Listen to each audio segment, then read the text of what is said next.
Admiral Sarah Malvec stood on the broad observation deck of the Aurelia Ascendant, her silhouette backlit by the emerald glow of subspace sensors. Outside, stars stretched into smeared lines as faster-than-light vessels surpassed the Empire's own limits of space-time. She'd witnessed panic at outposts, skirmishes at border posts, but never an incursion quite like this. "Report status," she ordered, voice calm but taut. Lieutenant Torrin Fisk, perched at the central console, glanced up. His gaunt face was pale beneath the holodisplay's light. 16 vessels, Admiral, no transponder signatures, engines red as hydrogen fusion drives, albeit advanced, plated hulls with an emblem we can't trace. Everything about them screams human. Sarah's eyes narrowed. The Empire had catalogued dozens of starfaring races over the past century, yet humans remained a myth, spoken of only in dusty histories and fringe legend. "Verify the emblem." Fisk toggled through layers of magnified sensor scans. Circular crest, concentric rings with a stylized H in the center. Nothing in the Imperial archives matches. It's unsettlingly terrestrial. A low rumble echoed through the deck as the Ascendant's aft thrusters compensator engaged. Sarah pressed her palm to the rail. "Helm, maintain interception course. Bring us within hailing range, but under cloak until we have positive identification." Behind her, a second voice broke the tense quiet. "Admiral, intelligence has reached a critical juncture." Chief of Intelligence Naylor Triss strode forward, datapad in hand. Her usually meticulous uniform was creased, badge askew, a sign. Triss had worked tirelessly through the night. "We've scoured every known human record, Earth, Sol colonies, mythic diaspora logs. There's no official program for transgalactic expansion, no authorized jump lanes to Sector 12. Sarah exhaled. "Then they're here by choice, and clandestine choice at that." She turned, steepling her fingers. "What do we know of their armaments?" Triss tapped a command sequence. A grid of weapons-class signatures filled the holoscreen. Energy rifles of unknown caliber, shield arrays reminiscent of early fleet prototypes, augmented with exotic matter. They've clearly reverse-engineered some of our tech, but their jump drives, sublight speeds are slow. They're vulnerable if we decide to strike. A sharp alarm tone cut through the bridge. Red hazard lights danced across consoles. "Sir, the Council is ordering immediate mobilization. Sensors show Imperial battle cruisers and frigates on alert. Defensive patterns around every inhabited planet in Sector 12 are shifting to intercept. They want a show of force." Sarah's jaw clenched. "Understood. Maintain our position and wait for my order. No hostile action unless they fire first." Her comm light blinked. With a flick she connected. "High Command, this is Ascendant. I have visual on the unknown fleet. Recommend diplomatic approach. No engagement rules unless provoked."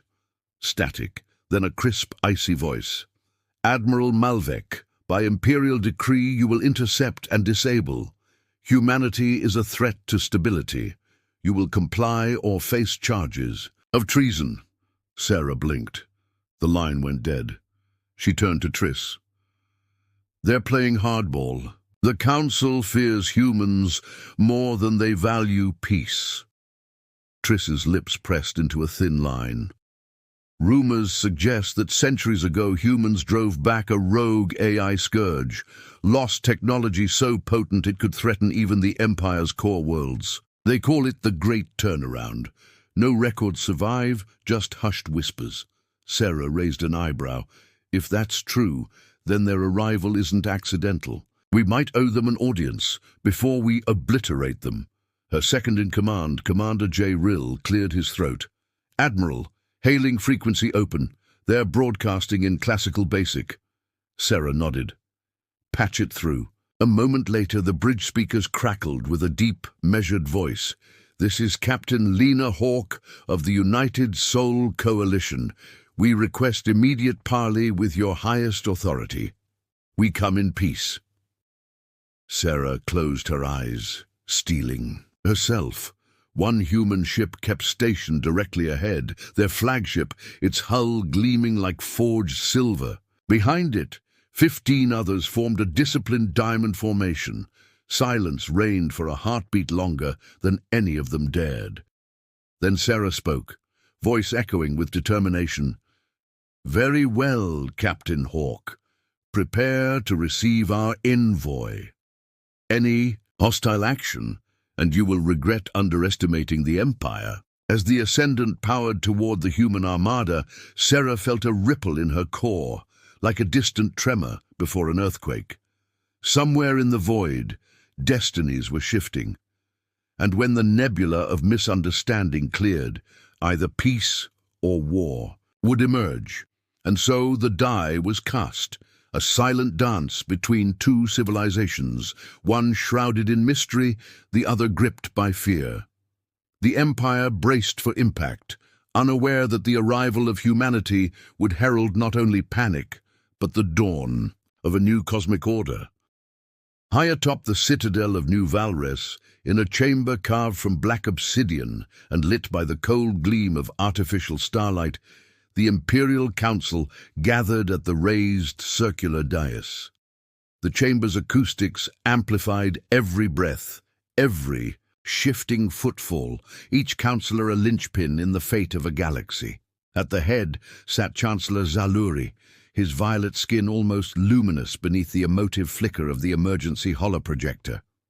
Between the curved benches hovered a three-dimensional display of 16 human warships, their sleek silhouettes rotating against a star-field backdrop. The councillors' faces were masks of apprehension. They breach every tenet of our security. "And protocols," thundered Supreme Marshal Gassel Hren, gripping the edge of the dais until his knuckles whitened. The marshal's armor, adorned with medals of 100 conquests, seemed ill-fitting in this setting of debate. Yet no one dared question his authority. "How do we defend against enemies we do not understand?" Master of Trade Jorik Vaughn, draped in saffron silks trimmed with silver, tapped his slender fingers on the armrest. "Think beyond warfare, Marshal," he cautioned.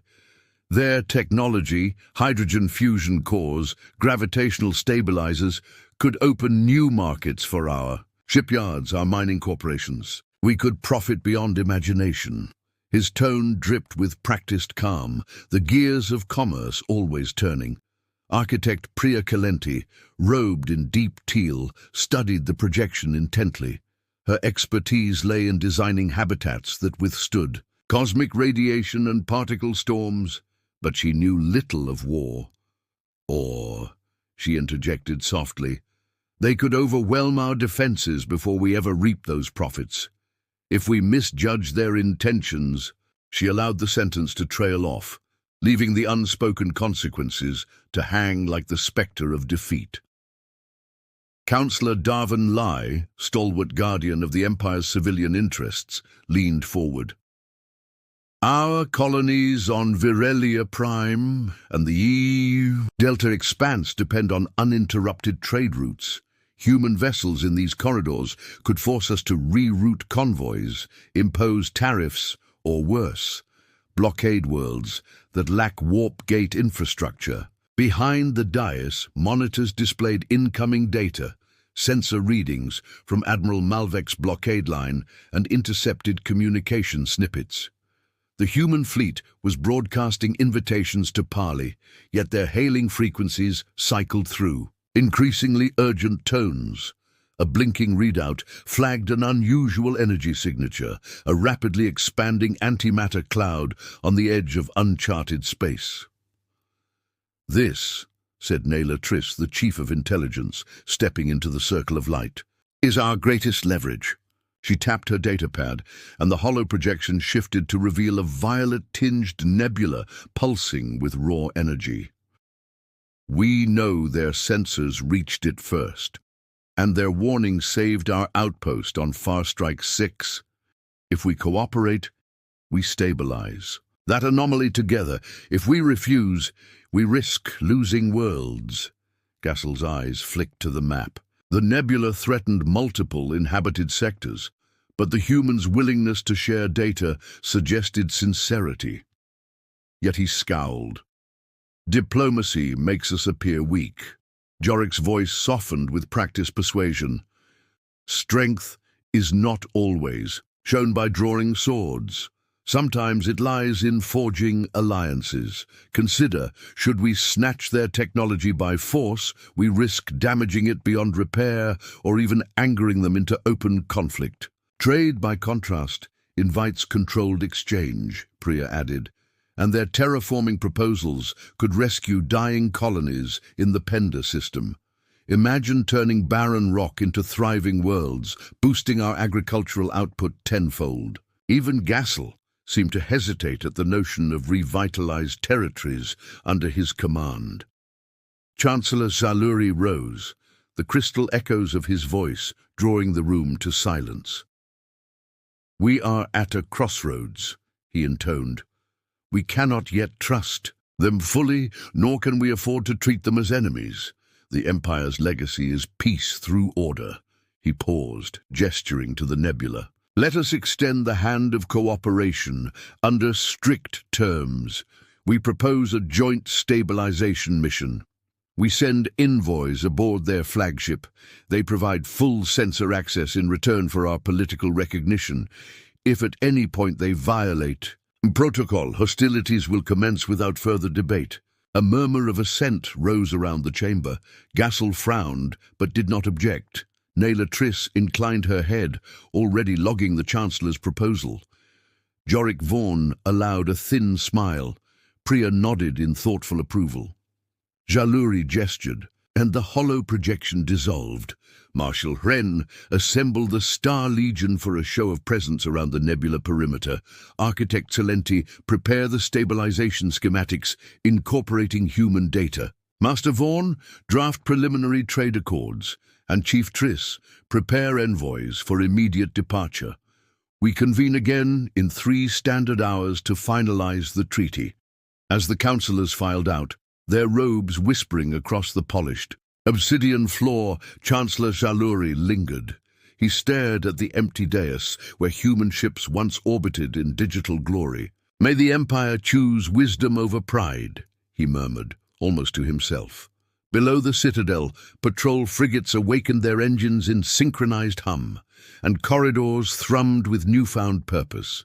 Somewhere in the void, 16 human vessels adjusted their course toward a fragile accord. Behind them lay centuries of myth. Ahead lay the first tentative step toward unity, or the spark that might ignite a war to end worlds. In the balance hovered the Empire's greatest question. When fear and opportunity collide, which will prevail? The Hall of Mirrors aboard the Imperator's Glory was a breathtaking spectacle. Winged crystalline panels arched overhead, fracturing every beam of starlight into a kaleidoscope of shifting color. Along the walls, slender spires of polished onyx reflected the gathered delegations, humans in crisp white uniforms and flowing imperial robes of violet and silver. Tension crackled in the air like static before a storm. Emperor Zaluri presided from his crystalline dais, draped in ceremonial finery that glimmered with embedded tech, an ancient symbol of unity between tradition and progress. Around him stood his closest advisors, Chief of Intelligence Naila Triss, Architect Priya Celenti, Master of Trade Jorik Vaughan, and Supreme Marshal Gassel Hren. At the far end of the hall, Captain Lena Hawke stepped forward.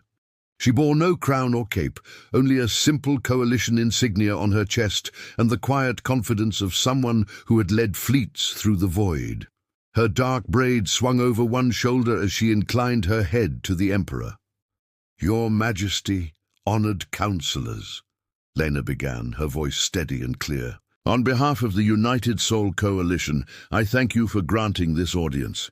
We come not as conquerors, but as partners in the face of shared peril." Gassel Hren's armored boots clicked across the mirrored floor. "Partnership requires trust.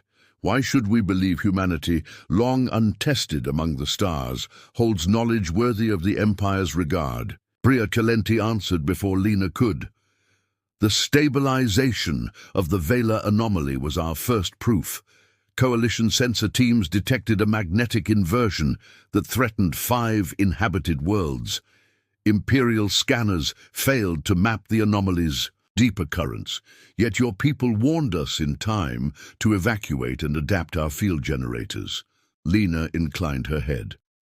Our astrophysicists have decades of experience predicting such phenomena. We use quantum resonant arrays to model chaotic fields in real time. I can grant you full access to our protocols if you will reciprocate with Imperial Warp Gate data for faster deployment. Jorik Vaughn's eyes gleamed. A mutual sharing of data could revolutionize starship navigation. Imagine combining your resonant arrays with our hyperspatial conduits. Travel times could shrink by half, opening new markets across the outer rim. Zaluri raised a slender hand. This is promising, but terms must be precise. Human technology is unbound by our treaties. We must ensure that nothing undermines Imperial security. He swept his gaze across the assembled humans. Captain Hawk, specify precisely what you seek from the Empire. Lena stepped onto a central platform that rose from the hall's floor, drawing all eyes.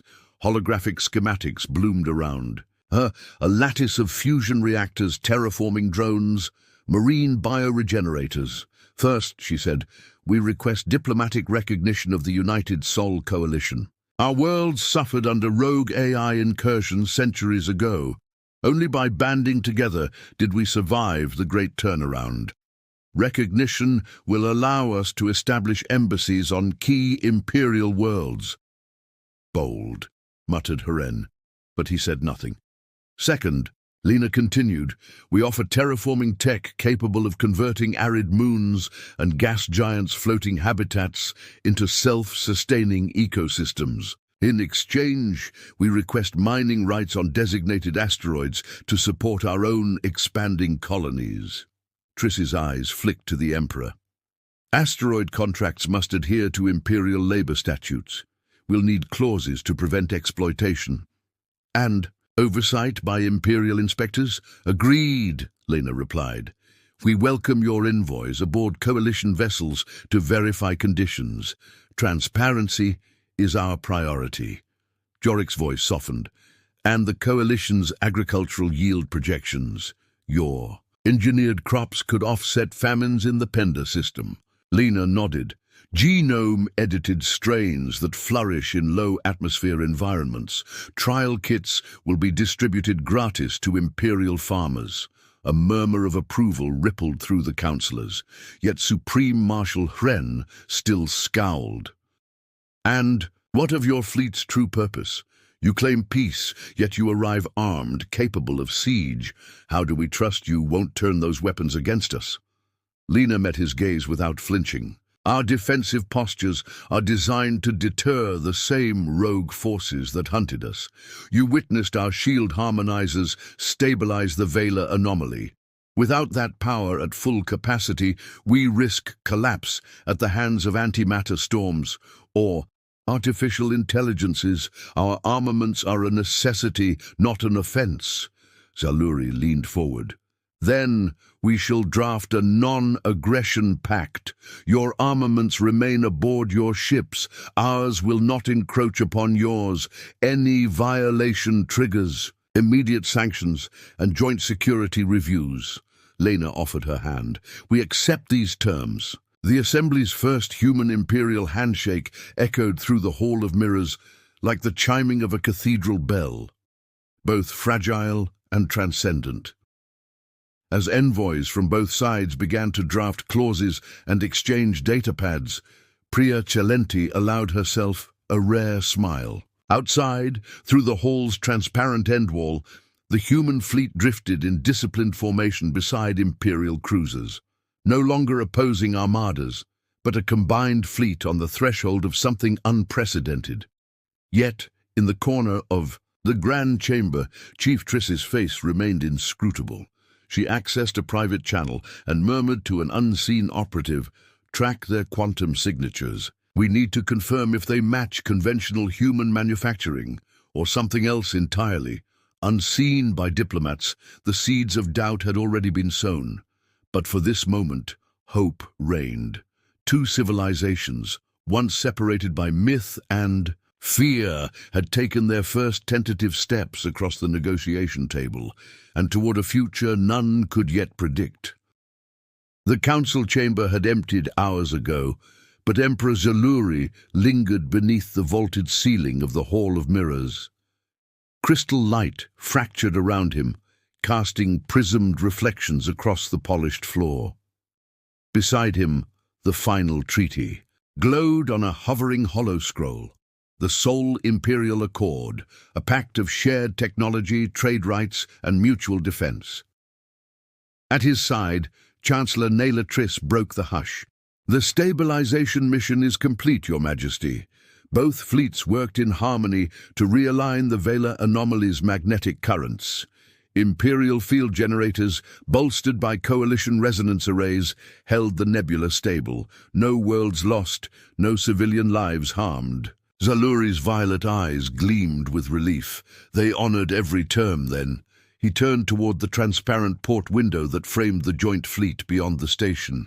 Imperial dreadnoughts floated alongside coalition cruisers, their hulls linked by energy tethers and data conduits, their joint presence a testament to what both could achieve together. Triss nodded. "Human engineers have already begun configuring terraforming drones for the Penda system, and preliminary warp gate designs are in transit to our shipyards. Trade proposals are drafted, mining rights allocated. The only outstanding concern is their escorting of envoy ships through our territorial scan zones without Imperial oversight." Zaluri allowed a faint smile. "A minor oversight. We'll grant them limited autonomy in designated corridors, under the supervision of joint patrols. It shows good faith." Below the station, docking bays hummed with activity. Coalition envoys disembarked to inspect mining facilities. Imperial scientists boarded human labs to learn quantum-resonant modeling.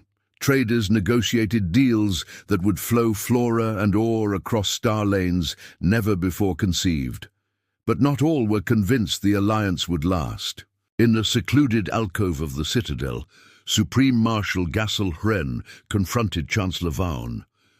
"You've bound us to these humans with promises of profit and protection," he growled, "and I've yet to see a single benefit that outweighs the risk of lean, unpredictable newcomers wielding our secrets." Vaughan's expression was calm, almost amused. "Marshal, even the greatest risk contains opportunity. Their crops alone could save Virelia Prime's starving colonies, and when their weighted alloys enter our shipyards, our warships will be faster, stronger. We fortify our empire, even as we share the burden of protectorship." Gassel's jaw clenched, but before he could reply, Vaughan tapped a communicator.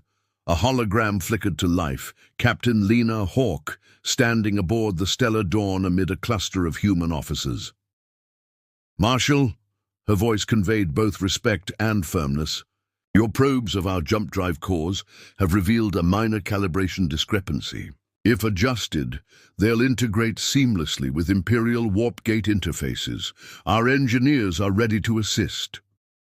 The Marshal hesitated, then bowed his head. "Very well, I'll authorize the transfer." Back in the Hall of Mirrors, Zaluri completed the final signatures on the treaty. He pressed his palm to the hollow scroll. It dissolved into a cascade of light, reforming into a single emblem, the interlocking sigils of the Empire and the Coalition. "Let this stand as proof," he declared, "that fear need not lead to war, and that even the greatest civilization can grow stronger through trust." Lena Hawk stepped forward once more, having been invited to witness the ratification. Zaluri offered her a ceremonial quill, an artifact from his private collection, centuries old. She smiled as she inscribed her name alongside his. A ripple of applause echoed through the chamber. Imperial guards lowered their weapons. Coalition Marines relaxed their stances. In that moment, two once distant civilizations stood united. Later, in the quiet of his private study, Emperor Zaluri reflected on the journey they had taken, from panic and brinkmanship to partnership and promise. He activated a private channel to Chief Triss. Naylor, ensure our intelligence divisions continue monitoring coalition patterns. We cannot afford blind spots. Triss inclined her head. Of course, Your Majesty. But I believe our greatest strength lies not in watchfulness, but in collaboration. If we discover genuine threats, we'll face them together. Zaluri allowed himself a soft laugh, a sentiment unheard of in my youth. The Empire has chosen wisely. Beyond the station's walls, the joint fleet slipped silently back into the void, no longer adversaries, but stewards of a new era. Stars gleamed against the canvas of space as if heralding the dawn of unprecedented possibility. And in the hearts of billions, imperial and human alike, a spark ignited, the belief that even amid the cold expanse of the galaxy, hope could bind the unlikeliest allies and shape the course of history.